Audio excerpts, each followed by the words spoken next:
it is talking about in this particular case. They are saying that even if there's going to be that, they are creating the impression that it is a done deal. And the Bauchi governor could have spoken out of anger and said, we'll show you a true color.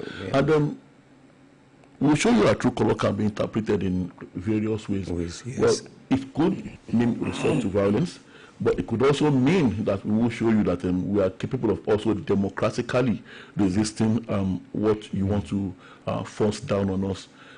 Personally, I am not against the tax reforms, but for those who feel threatened, who feel that their region is threatened, why not? You cannot wish them away, no matter how wrong you think they are. You cannot wish them away. They are there, and you must make them understand. You must carry them along in the scheme of things. And that highlighted that Bauchi State has received financial support under the current administration. Now, Mr. Dare is talking as if that financial support to Bauchi State is a favor done Bauchi State, which they should be groveling and be grateful for. He said that financial support includes 144 billion naira in federal allocations to the state and local government areas. For goodness sake, are you going to withdraw the allocation? Do you have the powers or the right to do that? And he's saying here as if the presidency is doing Bauchi State a favor by releasing that money to them. It's their money, it belongs to them. Yes, and you should release it to them. And this, he pointed out, is a substantial increase compared to previous disbursements. Oh, you've done them a favor by increasing the allocation. Oh, really? The tracked inflammatory statement against Tinubu presidency tells Bauchi governor, says outburst does not represent North's collective voice. So how would Mr. Sunday Dare know that? It's not from the North. They will sort that out themselves. Now, still talking about the president, he went through a tough year, before we all did. Yes, we all did. He went through, trying to do some reforms, so you understand, but people don't understand that the Nigerian leader appeared, to have weathered the initial storm that welcomed him to the seat in May 2020, following the recent reductions, in prices of petrol. We'll call it reductions. Petrol, yes. Several commentators already interpreted the recent reduction in the prices, as a signal of things to come in 2025, and as a possible indication that the competition in the oil refining sector could further drive down the price of the commodity. Well, we're not very sure about that yet. We're not very sure if all this is actually going to hold. To work. Like I said, the days ahead, the months ahead will tell the sincerity of our rulers on these matters, and if they are not just being prudent with the realities on the ground. And Osun foul thief released from prison. Yes. Oh. I just saw that yesterday. I saw that yesterday evening. I wish they would stop calling me foul thief. He has been released. He has been released. He has been pardoned. Yes, pardoned, but he was, accused of some other, other criminal deeds in the past. Oh, so that means he is or was a perpetual criminal. Yes. Before he stole the fowl and he was sentenced to death. Unfortunately, he's going to have to bear that toga for the rest of his life. Yes, he was pardoned. And I still want to see the end of that investigation as to why he was sentenced to death for stealing a fowl. If he had been armed while maybe snatching the fowl from its owner, then that could have been termed armed robbery, and the penalty for that, according to Nigerian law, is death. But then he stole a fowl, and then he was brought before a judge, and the judge deemed it fit to sentence him to death. So the Osun State governor said he would investigate that, and then I would really want to see the end of that investigation. Okay, his name is Oluyole. He was sentenced to death for stealing, and he has been released from the Kirikiri maximum prison. What was he doing in Kirikiri? Okay, he will be in Osun State any moment from now. He may even join us at the gathering and meet with Mr. Governor. Okay, that's coming from Special Advisor to the Governor Adeleke on Public Communication, Oluyole Ajala. But that part of meeting with Mr. Governor, they shouldn't turn him into a hero. yes, he was pardoned because, not because he didn't commit a crime. He committed a crime, but the sentence was inappropriate.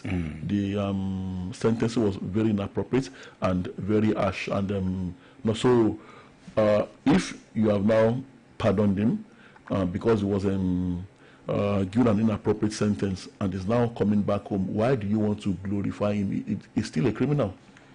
So why do you want to glorify him? Why do you want to put him on state television and then show him and having a meeting with the governor? Just let him go to his house in peace. So, like you said, he had even been a criminal before he before he stole that fowl. I may be sounding harsh here, but then if he had been given the appropriate sentence for stealing a fowl, probably none of us would know him. He would be in jail serving that sentence, serving that appropriate sentence. So because he was sentenced to death for stealing a fowl, that is why the whole world is getting to hear about this. So why do you now want to glorify that again? The fact that someone stole the fowl. The fact still means that he stole a fowl. He has not been declared innocent of that. The governor, out of pity and prerogative of mercy, the powers conferred on him, said he should be released. And in any case, maybe he had stayed so long in jail before. So okay, there's also a foundation, Monsura Ajoke Foundation, fighting against abuse of women, children, and the underprivileged society and the West Africa as a whole, which has been championing for the release of the teenager from prison. Well, good. But like I said, he has been released. Don't turn him into a hero. Don't turn him into the victim now. You remember that story I told you some other time, and it is a story that you are aware of then, when one teenager too, stole the phone of former Governor Alegbeshola in Osun State, stole a phone while, the retinue of security guards were there, security men, but he stole that phone and, he was arrested and even put into prison. You understand? The kind of a thing that happened with this guy that stole the fowl. Well, I have this here talking about the United States now. You remember President Jimmy Carter, former President Jimmy Carter. Yes, he died.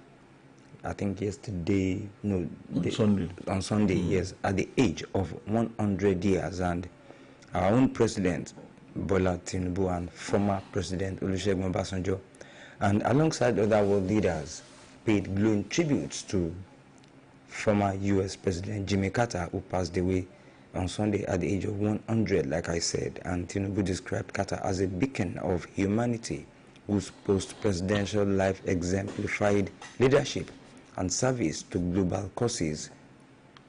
Yes. He initially had problems during the inception of his administration, but later, with support and coordination, he overcame those problems. Yes. I remember he was during his tenure in the history of Nigeria, one of the most friendly American presidents. Talking about relations with Nigeria. Yes. Now he was I think he was president when former President Olusegun Obasanjo was military head of state. Head of state, yes. I remember that very elaborate and memorable state visit to Nigeria when they came to Nigeria. And it was during that visit that a particular bridge, I think built by the construction conglomerate Julius Berger now, I stand to be corrected. That bridge was named Carter Bridge. Carter Bridge, yes. And it is still there. It still stands strong today. Yes. The Carter Bridge in Lagos. Lagos was the capital. And then I'm sure if maybe if Abuja had been the capital, then maybe that bridge would have been built in Abuja. But Lagos was the beneficiary of the old Carter Bridge, still standing strong. Yes. And reflecting on Carter's ties to Nigeria, like you said, ties to Nigeria. President Tinubu highlighted his historic visit to Lagos that time. That was 1978, which strengthened the Nigeria-U.S. relations and positioned the African nation as a key partner in U.S. foreign policies. And the Americans, I wonder at that time, it looked as if they actually allowed us to grow, wanted us to grow. And oh, or maybe I'm wrong, but then it looked very much like unlike now, and it seems as if they want us to do all the wrong things, yes. to set us further backwards. We want, were like partners then, partners in progress, like partners in development. Like now, they want to break us. That is what some stakeholders think. And you know, at that time, the U.S. during the Carter regime, you know, he had the Carter Center where he focused on eradicating, you know, Guinea worm was rampant then, especially in some particular zones in river blindness. River blindness in Nigeria. Even this our your state. And, you know, he just contributed his own quota, you know, to ensure that these diseases were eradicated. I think the answer is simple. The man was just humanitarian, plain humanitarian. At 2027, alleged agreement on rotational presidency deceptive, says Kwankwaso. Okay, says the presidential candidate of the New Nigeria People's Party, NNPP, in 2023 general election. Dr. Rabiu Musa Kwankwaso has said that there is no truth in the purported agreement involving himself, former Vice President Atiku Abubakar, and Labour Party presidential candidate Peter Obi on a rotational presidency arrangement. This was just as he also accused his former party, the People's Democratic Party, PDP, of pursuing a political agenda that lacked sincerity. Speaking on the BBC Hausa service on Monday, he said he has not been in contact with either Atiku or Kwankwaso. Kwankwaso disclosed that I heard from a source that PDP brought in scholars, about 45 of them, and claimed there was a consensus that Atiku will rule for 4 years. Oh, I will rule for another 4 years, and Peter Obi will rule for 8 years. This is a complete lie, and that's no basis in reality. And even if this is real, where are they placing the people in all this that will decide whether that vision will materialize, will come true, or will actualize itself or not? It looks like whoever flew these kites has also taken the people for granted. That the people are just pawns on the chessboard and will go in whatever direction they are told to go. But then Kwankwaso is denying this now, and Mr. Rabiu Kwankwaso must know that this is that critical time and the run up to the next general elections where people begin to fly all sorts of kites, and never too early to fly this kind of kites. Well, he has come out to say that he's not part of such an agreement or an arrangement. Yes, they always say they want to become this, they want to become that. They want to rule. Disregarding the interest of the people, the masses that will eventually voted for you. They will just disregard it. You just want to say you want to rule, and you will not deliver. And testing the waters should also include them testing the sensibilities and the feelings of the people. Are they with you on this? And they sounded so confident, those 45 scholars that Dr. Kwankwaso is talking about. And politics of new vice chancellor selection at University of Abuja. And Southeast Development commissions 3 other regional agencies to spend 2.2 trillion naira in 2025. Well, nothing is too much as long as it indeed and truly and sincerely goes into the development of those regions and improvement in the standard of living of the people of those regions. Southeast Development commissions 3 other regional agencies to spend 2.2 trillion naira in 2025. And I pray these agencies do not eventually become conduit pipes for siphoning the nation's resources. And also have NERC, that is the National Electricity Regulatory Commission, orders transfer of Ogun electricity oversight to OGERC. I have this one here. Tinubu should probe 436 deaths in accidental bombing. That's according to Amnesty International. I'm not privy to that story now, but maybe I'll get it Yes, I think some bombings that occurred during the year 2024. And that's a whooping lot. Yes, 436 deaths. I mean, if it's in 2024 alone from accidental, that's a whooping lot, and I think that is a national embarrassment. That is an embarrassment, yes, not just to the military, but to the nation, to the federal government itself. Yes. Now, let me tell you now that the International Rights Organization, Amnesty International, has accused the military of trying to cover up the killing of citizens in Sokoto communities. Okay, talking about the, misguided bombings of the Lakurawa people, the supposed Lakurawa people. Instead of getting the Lakurawa people, they got people in some villages instead, and they killed them. Apart from that, I think some other ones occurred. Talking about all those ones that had happened in the past, and they said those people were killed by secondary explosion from the logistics base. Yes, that was what the military said. But what were civilians doing so near to the logistics base? No, I think the Lakurawa terrorists. I think the NAF they don't have their correct. Yes, they do not have. And I expected that they should have used a guided, guided explosive, guided missile. You understand? They had already killed those people before they knew that the logistic base of the Lakurawa terrorist group was so near to the community. And the International Rights Organization, that is the Amnesty, they accused the military of trying to cover up the killings, like I said, and the military had on December 25 carried out operations targeting the Lakurawa terrorists in Gidan, Sama, and Rumtua communities in the Silame local government area of Sokoto State. Those are the two communities affected. The operations have led to the death of no fewer than 10 citizens, and on Friday, the defense headquarters said the citizens were killed by secondary explosion, like you said. Secondary explosions, and from the logistic base of the Lakurawa terrorist group. Well, that is for that. And this one says, silent struggle, how years of insecurity are shaping the aspirations of northern youths. I think it is kind of right up, but we can understand what it is trying to bring up. Years of silent struggle. How years of insecurity are shaping the aspirations of northern youths.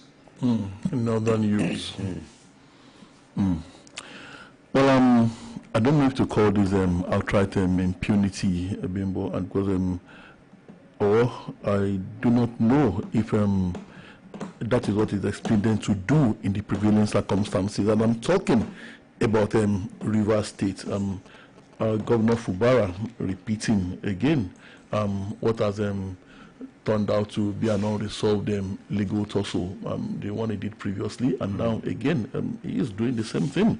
Talking about budget presentation, again Governor Fubara on Monday presented a budget of I think 1,388,762,932.36 only to a 4-member River State House of Assembly led by Right Honorable Victor Okojumbo, to a 4-member State House of Assembly. The budget, Christian Budget of Inclusive Growth and Development, has the current expenditure of 462.254 billion naira and capital expenditure of 678.088 billion naira, with a planned reserve of 35.7 billion naira and a closing balance of 12.931 billion naira. Now, that appropriation bill, 25 appropriation bill, is coming on the heels of the unresolved legal tussle surrounding the 2024 budget, and is 300 billion naira higher than the 2024 appropriation bill, which stood at billion naira. So the unresolved legal tussle, that one is still there. 2024 budget was also presented, I think, to a 3-man or 4-man state assembly, and that was the grouse of those that went to courts. There was a court order that the Rivers State government should not be allowed to access their allocation, so that the budget would not be implemented. Then another court order came, superseding that. But then the battle is still on. I think at the level of, I don't know if at the level of the appeal courts now or whatever. But then maybe Governor Fubara did what he did. Maybe he chose to repeat what he did before, because there should be no vacuum, and the governance must continue, and the government activities must continue while the political issues in Rivers State are being resolved. But then again, I come down hard on the major gladiators in this political tussle in Rivers State this morning, because I know none of this is about the people. It's all about self-interest, both on the side of Fubara and on the side of his political godfather, the one in Abuja, his predecessor, the FCT minister, Mr. Nyesom Wike, and all the lieutenants on both sides. None of them, I believe, has the interest of the people at heart, because if they did, then these matters would have been resolved in the interest of the people. So we wait to see what happens again regarding the 2025 appropriation bill that was presented again to a 4-member state assembly. Yes, like we were talking about that struggle, how the years of insecurity are shaping the aspirations of northern youth. Yes, we talked about something in the course of this program this week, and we're talking about northern youth, trying to go to school this time around, and some of them are saying they are trying to go to school, but because of the insurgency in the northern part of the country, it is shaping their future. They want to go to school. They are trying to go to school, but the insurgency is preventing them from going to school. That is what one of them is saying here. His name is what's his name now? His name is he's a 14-year-old Bello Dahiru, a native of Gwaigwaye community in the Funtua local government area of Katsina State. He said he dreamt of becoming, a journalist. Yes, and he once burned brightly and a member of the school English club. Imagine, he saw the path to his ambition and as clear and achievable, but that vision was abruptly snatched away when his community, fell victims to bandit attacks. And those people who would truncate their dreams, and especially that group that says Western education is evil, Boko Haram, and they are the major culprits here, and they've destroyed so many schools across northern Nigeria. But then I think their leaders also have a lot more to do in this scenario. Now, typical northern leader now, you will see them, the typical northern politician, you will see them sending their own children to the best schools in the world's choice capitals all around the world, and you never see them mount a campaign for the ordinary people to also struggle to send their children to the local schools, even when there was no insurgency. Rather, they are the ones that would continue to encourage the ordinary masses to give away their daughters in marriage at the age of 13, at the age of 11, and they are the ones that continue to encourage the Almajiri system. Yes. They are the ones that will convince the ordinary masses, using religion as a tool and the weapon to convince them that begging and poverty is a way of life. All these are being perpetrated by the northern elites, the northern educated elites now, and especially the politicians. So until we can also get over this, then the war against them, Boko Haram and other such elements, may be far from being won. There is a need for the northern leaders themselves to reset and rebrand the minds of their own people, so that they will not continue. But then I think there is a shift now. The young ones are dreaming of getting educated, though now a lot of hindrances in their way. But like I said, I think their leaders also need to do more for their own people. NGO empowers entrepreneurs with skills in tech-driven solutions for business growth. Okay, this one now. Telecoms to commence service shedding if tariffs aren't increased. And that comes from telecoms operators. So they are bringing their own problems again now. They are bringing their own problems. Tariffs to be increased. And they say they are going to start gain service shedding. You know, one of our regular callers on the program, Iya Monsura from Gumosho, they did call me.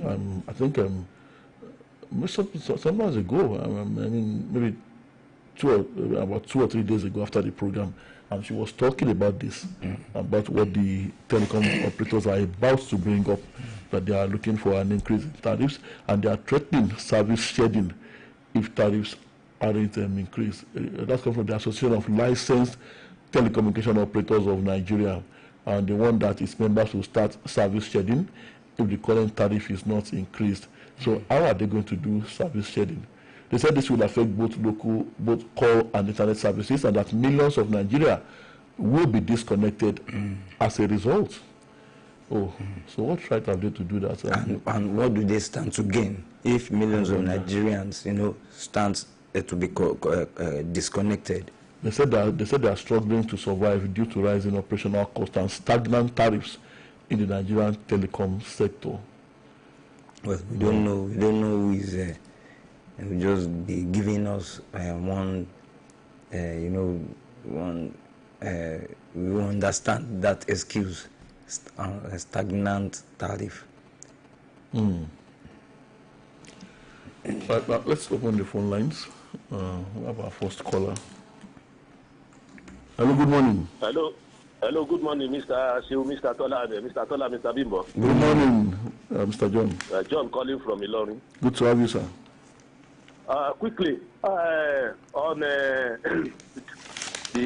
young man that stole chicken, like you rightly said, Mr. Tola, yes. They must not make that man a hero. It will be dangerous and sending back signal. He has no need to meet the governor. I think they should just take him the appropriate authority where he will be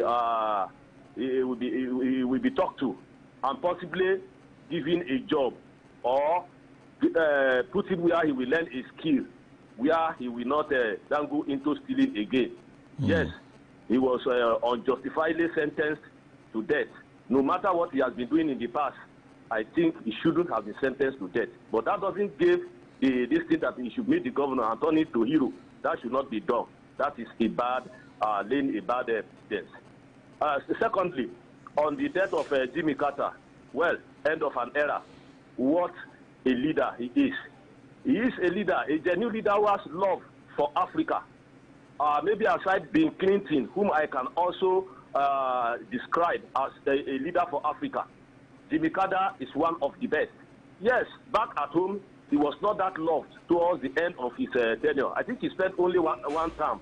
He was not that loved. But the truth is that he was a leader during his time. He has a good relationship with the then Soviet Union, has a good relationship with China, and lots of others. And there was relatively world peace during his time. May God rest his soul.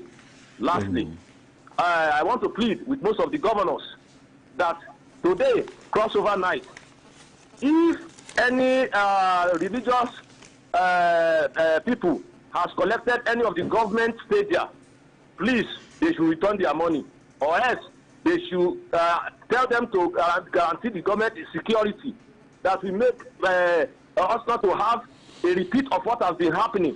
Giving stadium to religious people to do their crossover could lead to another thing, where you will have some people sharing something. At that set of the night, there could be stampede. Please, if I have my way, I will not release any stadium to religious people for crossover nonsense. Good morning. All right, thank you. Thank you very much. Yes. Well, I think the only thing that could, yes, I do appreciate and acknowledge your apprehension, yes. Mr. John, but I think the only thing that could probably cause a stampede at this time is if any of the religious organizations decide to share freebies. Yes, he said so. Again, so if we don't have that, then we may not really have a stampede. Hello, good morning. Good morning, Tola and Bimbo. Mr. Adedayo. Thank you. God bless you. Yes. We want to thank God for giving us the privilege to witness the last day of the year 2024. Thanks to these students also for giving us this platform. So I pray that we will witness many more years in peace and joy, serving God and humanity in Jesus' name. Amen. Warri Refinery is back to life. It's a journey news. We want to thank God for this also. We need to appreciate the giant strides President Tinubu's administration is taking. With these people, real people of Nigeria, I mean, honest people of Nigeria. We are not biased. We are not destructive critics. We are unbiased. We are sincere people. We speak out of love for President Tinubu, his administration, the state governors as well, and the administration, and the love for our country, Nigeria at large. So when leaders do good, we should not shy away from praising them. And when we observe that they do wrongs, and we speak against those wrongdoings, they should accept it with joy and be ready to correct their wrongs by doing good, by doing right things. So let the revival of refineries translate in revival of food security for the masses, and revival of general socio-economic life of Nigerians. May God bless us and prosper our country the more in Jesus' name. All right, thank you. We'll have a commercial break. We'll be right back. Good morning, ladies and gentlemen. This is your pilot speaking. We have some special passengers on board. 3 Betano members are going to England to watch Aston Villa live. Congratulations, Emeka, Yemi, Ibrahim. Play with Betano and stand a chance to win an all-inclusive trip to the UK to watch live the big game of Aston Villa versus Tottenham. Betano, proud partner of Aston Villa. Play responsibly. Available only to those over the age of 18. The promo is valid from November 1st to February 28th, 2025.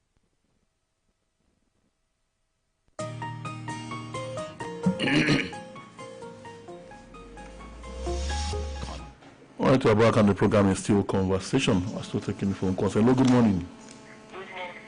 Good morning. Mr. Tola. Good morning. God bless you. Good morning, Reverend. We thank God for seeing the end of 2024. And I pray that as we are moving towards to 2025, the Lord will bless all of us. Reverend Kano Babatunde is speaking from Lalate. Good to have you, Reverend. Thank you very much. Yes, we have to commend President Tinubu because the 2 refineries that are now working, it is good omen.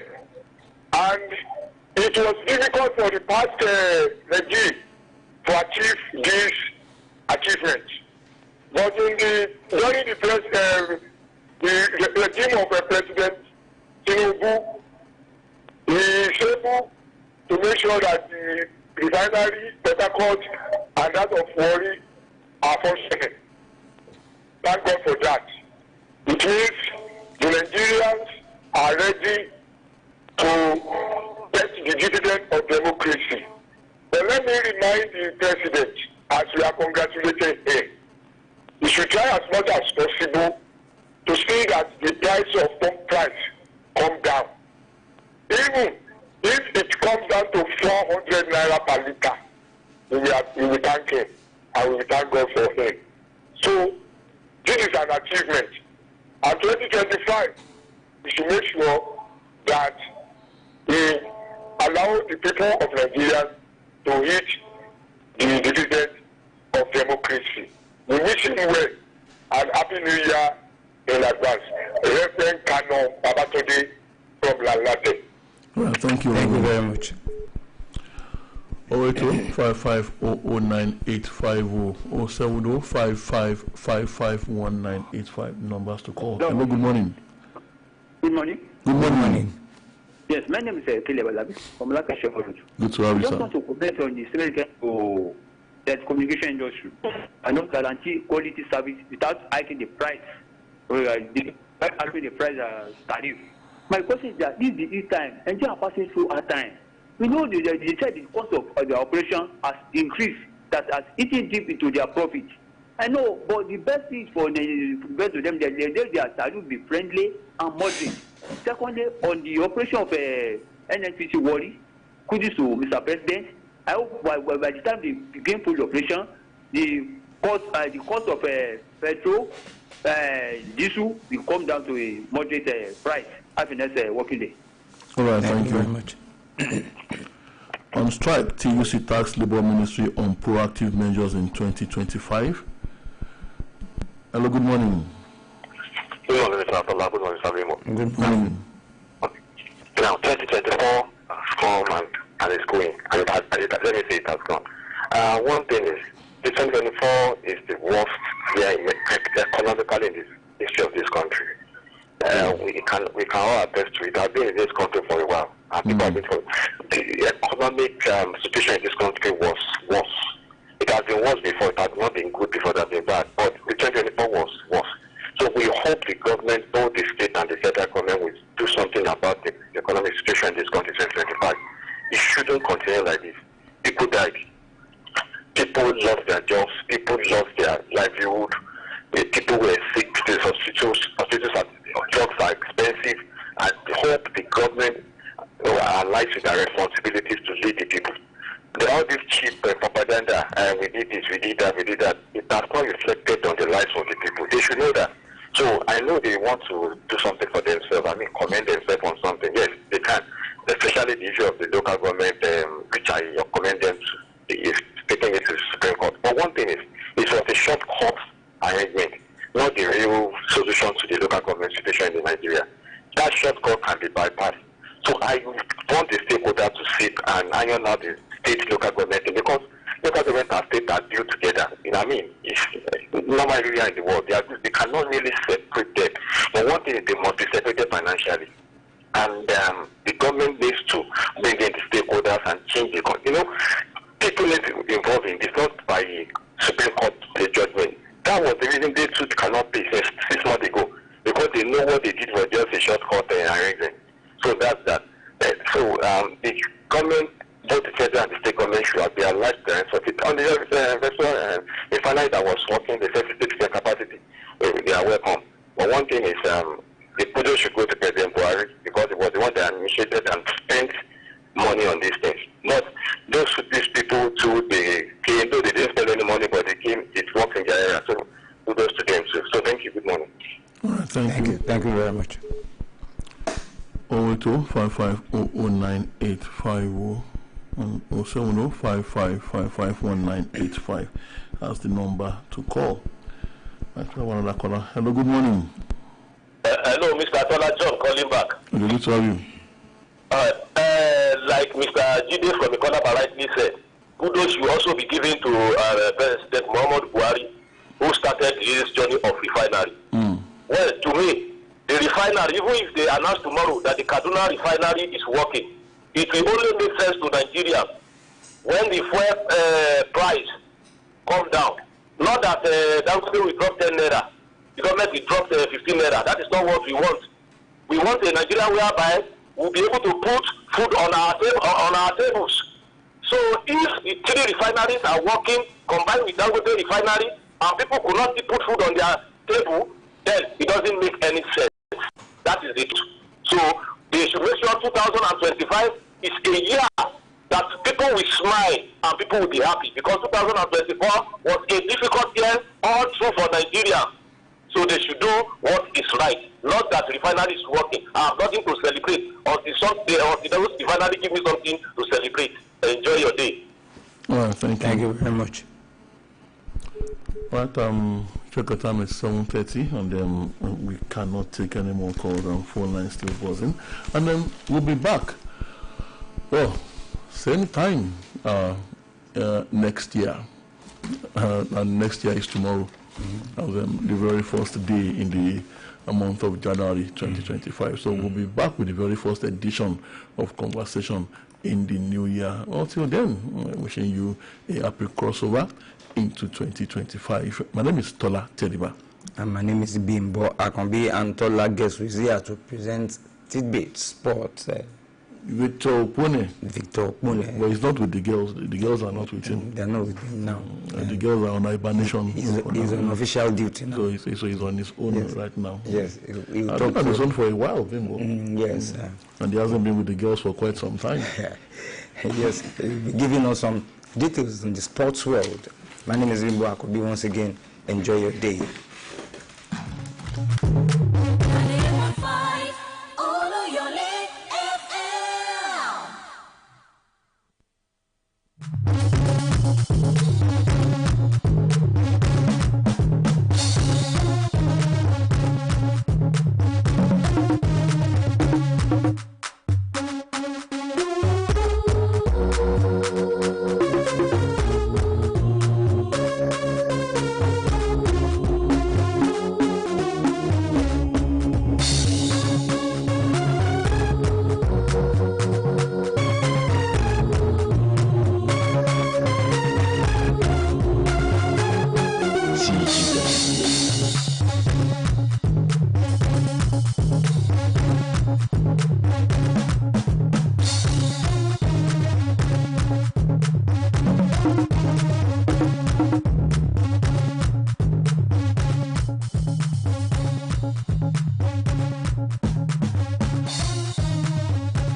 What a morning right here in the studios of Oluyole 90.5 FM. Or do you know, when we step in the booth, we actually let you know what's happening across different centers when you talk about fair